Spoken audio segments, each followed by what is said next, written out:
What up, y'all? It's your boy Denim Jeans back at it again with another video.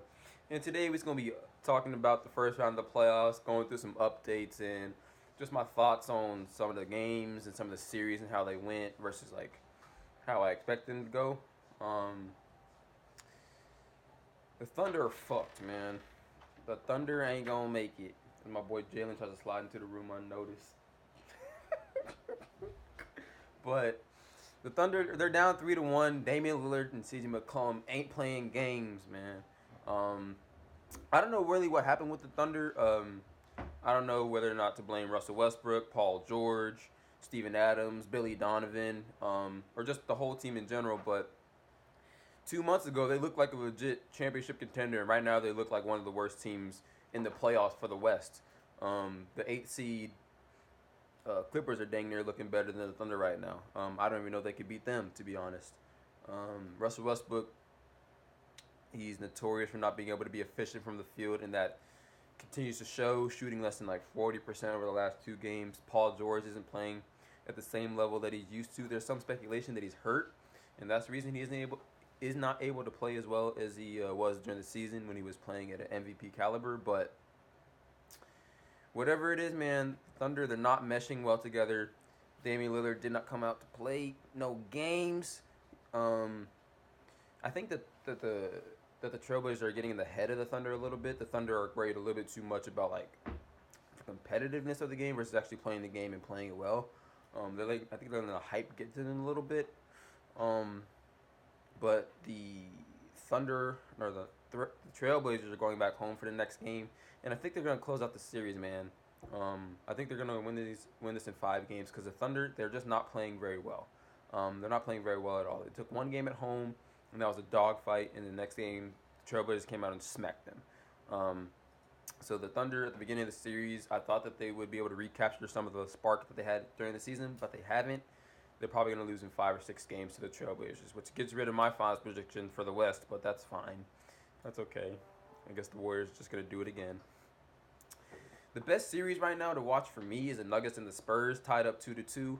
Um, it's not really surprising, like I said in my previous videos, because the Spurs have the experience, have the depth, have the experience with like LaMarcus Aldridge, Greg Popovich, DeMar DeRozan, been to the playoffs a few times, playing better in these playoffs than he has in the past. Um, and the Nuggets took the last game, tied the series up 2-2 after being down 2-1. Game 5 going back home to Denver. It's going to be a pivotal game. I think the winner of that game is going to end up winning the series because I don't see any team winning 2 games in a row in this series. I see it going to 7, with Game 7 being won by whoever won Game 5. So if the Spurs win Game 5, Spurs win Game 7. If the Nuggets win Game 5, they win Game 7. Jokic has been playing incredibly well, just as he was throughout the regular season. DeMar DeRozan and Marcus Aldridge carrying the team as usual. Derek White stepping up to the big stage.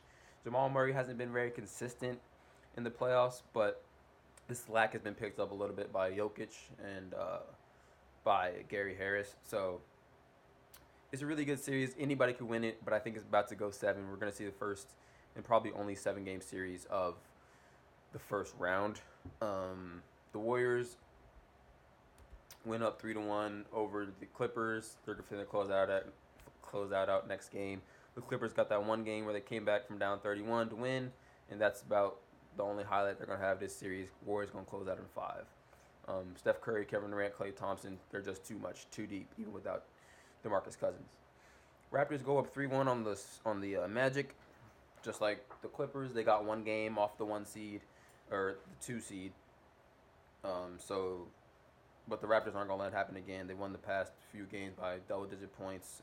DJ Augustine ain't done nothing in the 3 games since Game 1 where he dropped 25. So Raptors, they're gonna win in 5 games. Some people thought it'd be 4 versus 5. It doesn't matter.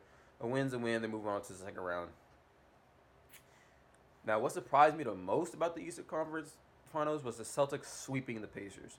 Um, Obviously, the Pacers aren't as good without Oladipo since he's been injured. But I didn't think that the Celtics were good enough and that the Pacers were bad enough to get swept. I thought they'd take a game or two, but I was wrong. I still thought the Celtics were going to win the series, but I just didn't think it'd be such a dominant fashion. Kyrie Irving putting up hella points. Gordon Hayward looking like Gordon Hayward again, putting up double-digit points off the bench. And like I said, My Eastern Conference prediction can still be right. The Celtics can still win it all if they continue to mesh the way that they're doing and their bench plays the way that they've been playing so far. They can go far. They can go deep into the playoffs, even with the Bucks and the Raptors playing as well as they are right now. As I'm speaking, the Bucks just beat the Pistons, finished out the sweep. Nothing really much to say there. No one's really surprised about that happening. Just interested to see what happens in the next series, man, versus the Celtics. So Bucks versus Celtics in the next round. Yeah, in the next round. So we'll see how that goes for them. Other than that, I'm about to check out this Rockets and Jazz game. But just a quick rundown of the Western Conference. Warriors up 3-1 over the Clippers. Finna win in 5. Excuse me. Denver and the Spurs tied up 2-2. That could go any way. It's gonna go to 7 games. It's gonna be great. It's gonna be awesome. I'll be watching. I'll be keeping y'all updated on my thoughts on that. 3 versus 6. The Thunder finna lose to the Trailblazers, which is fine. I wish Russell Westbrook and Paul George could get out of the first round so that they could break the curse that they can't do anything in the playoffs because, they can't. And then the Rockets versus the Jazz. Rockets up 3-0. They're not going to lose this series. Jazz may pull a game off tonight at home. They may not. It doesn't matter. They're not going to win this series. James Harden is just too tough to stop. And when he goes 3 for 20 and you still lose the game, there's just no hope for you. I'm sorry. Eastern Conference, Bucks swept the Pistons, like I said previously. The Raptors up 3-1 over the Magic. They're not going to blow that like the Warriors did last year or 2 years ago to the Cavs. 3 versus 6. Sixers versus the Nets. This has been a really fun series to watch too. Jared Dudley, Jimmy Butler going at it. Been really, really fun, really high tension, really high stakes. But the 76ers are up 3-1. They're not going to blow a 3-1 lead either. They'll make it to the next round. Whether it's 5 or 6 games remains to be seen. But sooner or later, they're going to close out that series and move on to face the the Raptors. So let me know what you guys think about how the playoffs been going so far. Your predictions for the next round matchups, because I feel like they're pretty much set except for the Nuggets versus the Spurs. But it's been a fun playoffs to watch. I can't wait till it gets down to the 7-game series and the deep rounds. If that happens, can't wait to see what the Celtics do, what the Trailblazers do in the second round. If they can keep it up and maybe take out the Warriors. I don't know, man. That's what makes this playoff so great. We'll see. That's all I got for you guys now. I'll be back later with another video.